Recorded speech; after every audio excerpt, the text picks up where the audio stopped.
नमस्कार, मैं हूं विवेक रंजन और आप देख रहे हैं मॉर्निंग स्पेशल प्रोग्राम। चलते हैं, कुछ खबरों पर नजर डालते हैं।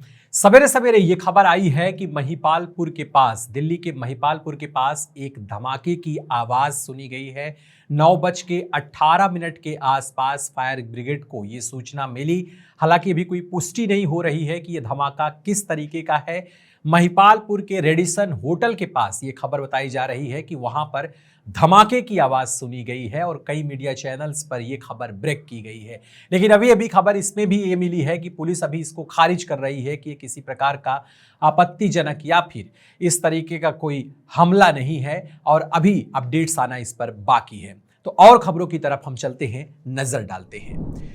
सासाराम के मतगणना केंद्र में देर रात ट्रक घुसने पर काफी बवाल मचा हुआ है। आरजेडी ने वोट चोरी का फिर से आरोप लगाया है। बिहार विधानसभा चुनाव के लिए मतदान संपन्न होने के बाद अब मतगणना का इंतजार किया जा रहा है। इससे पहले रोहतास जिले में खाली बक्सा लदे ट्रक को लेकर बड़ा विवाद खड़ा हो गया। बिहार की विपक्षी पार्टी राष्ट्रीय जनता दल आरजेडी ने आरोप लगाया है कि सासाराम के मतगणना केंद्र में ईवीएम से भरा एक ट्रक बिना किसी सूचना के घुस गया है। इसको लेकर आरजेडी के कार्यकर्ता धरने पर बैठ गए हैं। आरजेडी के आधिकारिक एक्स अकाउंट से एक वीडियो शेयर कर कई सवाल खड़े किए गए हैं।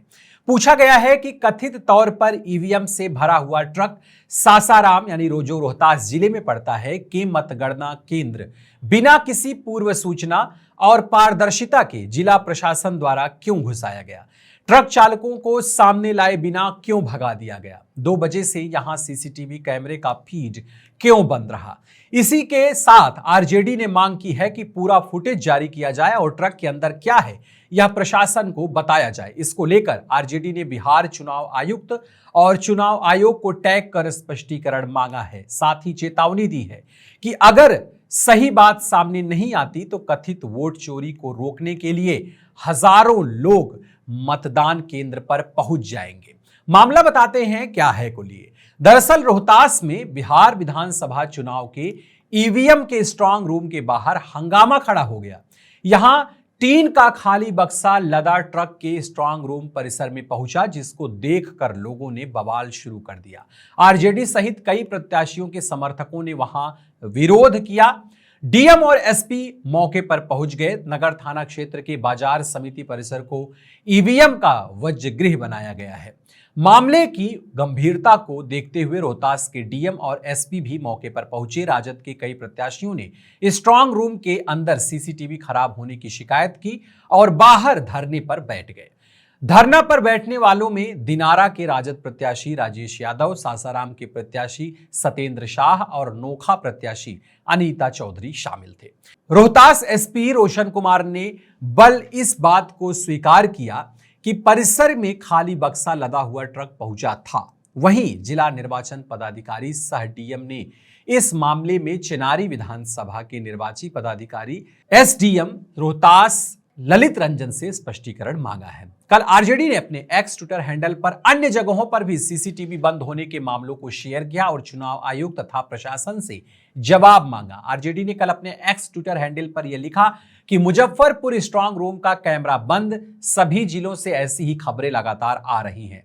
चुनाव आयोग का ध्यान किधर है या जानबूझकर ऐसा करवाया जा रहा है। प्रधानमंत्री मोदी और गृह मंत्री अमित शाह का सारा ध्यान देश की रक्षा और आंतरिक सुरक्षा को छोड़ बिहार चुनाव के मतगणना में धांधली करवाने पर है, ऐसा राजद ने अपने एक्स हैंडल पर लिखा। साथ ही उन्होंने एक और पोस्ट की। भागलपुर जिले के मतगणना केंद्र के सीसीटीवी कैमरा नंबर 7 और 27 दोनों कैमरों से कहलगांव विधानसभा की ईवीएम वाले स्ट्रांग रूम का फीड मिल रहा था। घंटों से बंद है। ऊपर से नीचे तक कोई भी अधिकारी कुछ भी जवाब नहीं दे रहा। इतना ही नहीं, इसे जल्द से जल्द ठीक करवाने का भी कई घंटों से प्रयास नहीं किया जा रहा।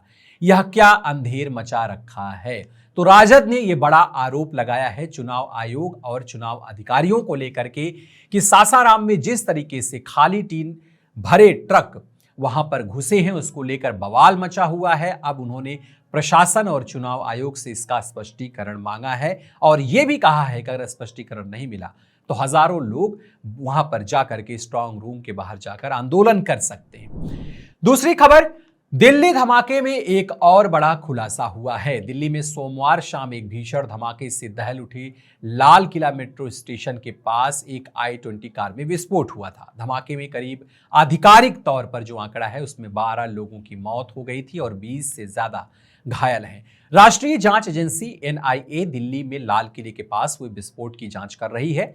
एजेंसी द्वारा की जा रही यह जांच तेजी से आगे बढ़ रही है। शुरुआती निष्कर्षों से संकेत मिलता है कि कार विस्फोट कोई सामान्य आत्मघाती विस्फोट नहीं था, बल्कि संदिग्ध ने घबराहट में ऐसा किया था। सुरक्षा एजेंसियां आतंकी नेटवर्क से जुड़े कई ठिकानों पर छापेमारी कर रही हैं और फरीदाबाद, सहारनपुर, पुलवामा और अन्य इलाकों में भारी मात्रा में विस्फोटक बरामद किए गए हैं, ऐसा खबरें आ रही हैं। जांचकर्ताओं का मानना है कि संदिग्ध ने बढ़ते दबाव में जल्दबाजी में यह कदम उठाया था। अब दिल्ली पुलिस एक बड़ा खुलासा कर रही है, जिसमें DNA टेस्ट से पुष्टि हुई है कि लाल किले के पास विस्फोट करने वाला व्यक्ति डॉक्टर उमर उन नबी ही था। विस्फोट के बाद उसका पैर स्टीयरिंग व्हील और एक्सीलेटर के बीच फंस गया था। उसका DNA सैंपल उसकी मां से मेल खाता है। दिल्ली पुलिस ने यह खुलासा किया है। अगली खबर की तरफ नजर डालते हैं। IIT भिलाई के एक छात्र की मेडिकल असुविधा के चलते मौत हो गई है। 2-3 दिन पहले यह खबर लगातार मीडिया पर छाई हुई है। छत्तीसगढ़ के दुर्ग जिले में स्थित IIT भिलाई के इलेक्ट्रिकल ब्रांच के छात्र सौमिल साहू की संदिग्ध परिस्थितियों में मौत हो गई। वह अचानक बेहोश होकर गिर पड़ा। साथियों के अस्पताल ले जाने पर डॉक्टरों ने उसे मृत घोषित कर दिया। पुलिस ने मामले में मर्ग कायम कर जांच शुरू कर दी है। होशंगाबाद के रहने वाले इस छात्र के परिजनों को भी सूचना दी गई। अभी तक की मिली जानकारी के अनुसार IIT भिलाई में बीटेक प्रथम वर्ष का छात्र सौमिल साहू मंगलवार सुबह रोज की तरह क्लास जाने की तैयारी कर रहा था। इस दौरान अचानक उसकी तबीयत बिगड़ी और वह जमीन पर गिर गया। हॉस्टल में मौजूद साथियों ने तुरंत ही कॉलेज प्रशासन को सूचना दी और उसे पास के अस्पताल पहुंचाया। हालांकि अभी यह बताया जा रहा है कि सौमिल साहू की अचानक तबीयत खराब हुई, लेकिन वहां के छात्रों का कहना है कि यह पूरी तरीके से प्रशासनिक लापरवाही के कारण हुआ है। IIT भिलाई के कुछ छात्रों से बात करने पर हमें यह खबर लगी है कि वहां पर जो छात्र जिसकी मृत्यु हुई है उसे 2-3 दिनों से तकलीफ थी और विश्वविद्यालय के ही मेडिकल सेंटर में वो जा करके डॉक्टरों से मिल रहा था, लेकिन डॉक्टर उसे किसी तरह का रिस्पॉन्ड नहीं कर रहे थे, बल्कि छोटी मोटी दवाइयां पैरासीटामोल और ORS दे करके उसको वापस कर दिए। जब उसकी तबीयत अचानक तेज खराब हुई तब उसके साथी उसे लेकर के अस्पताल पहुंचे, लेकिन उसकी तबीयत में तब तक ज्यादा बिगाड़ हो चुका था और अचानक उसका ब्लड प्रेशर भी बिगड़ा। इसके बाद छात्र को प्रशासन द्वारा, डॉक्टर द्वारा मृत घोषित कर दिया गया और परिवार को यह सूचना दे दी गई। अभी मामला पूरा शांत नहीं हो रहा है, लेकिन पूरे IIT भिलाई के परिसर में लगातार छात्र कैंडल मार्च कर रहे हैं और प्रशासन का विरोध कर प्रशासन से जवाब मांग रहे हैं। अगली खबर, कंगना पर चलेगा राजद्रोह का केस। हिमाचल प्रदेश की सांसद और फिल्म अभिनेत्री कंगना रनौत के खिलाफ आगरा में किसानों के अपमान और राष्ट्रपिता महात्मा गांधी के खिलाफ अभद्र टिप्पणी करने के आरोप में राष्ट्रद्रोह वाद दायर किया गया है। वादी अधिवक्ता रमाशंकर शर्मा ने 11 सितंबर 2024 को इस केस की याचिका दाखिल की थी। कोर्ट ने कंगना द्वारा दायर रिवीजन याचिका को स्वीकार कर लिया था और अब इसी स्पेशल MP MLA कोर्ट में मामले की सुनवाई होगी। किसानों और राष्ट्रपिता महात्मा गांधी के प्रति कथित अपमानजनक टिप्पणी करने के आरोप में 11 सितंबर 2024 को वादी अधिवक्ता रमाशंकर शर्मा ने कोर्ट में वाद दायर किया था। आरोप है कि 26 अगस्त 2024 को दिए एक इंटरव्यू में कंगना ने ऐसे बयान दिए जिससे किसानों और देशवासियों की भावनाएं को ठेस पहुंची। स्पेशल जज लोकेश कुमार की कोर्ट में दोनों पक्षों की दलीलें सुनी गई। कोर्ट ने फैसला सुरक्षित रख लिया और अगली सुनवाई के लिए 29 सितंबर 2025 की तारीख तय की। कोर्ट ने आदेश दिया है कि कंगना को उस दिन पेश होने के लिए तलब किया जा सकता है। अब आपको बताते हैं कि कंगना ने क्या कुछ कहा था। बीजेपी सांसद कंगना रनौत ने अगस्त 2024 में एक इंटरव्यू में कहा था कि किसान आंदोलन के दौरान रेप और मर्डर हुए और बिल वापसी न होती तो स्थिति और भी गंभीर हो सकती थी। इसके बाद वादी अधिवक्ता ने कंगना पर राष्ट्रद्रोह का आरोप लगाते हुए याचिका दाखिल की। वकील रमाशंकर शर्मा ने बताया कि वे स्वयं किसान परिवार से हैं और 30 साल तक खेती किसानी में लगे रहे हैं।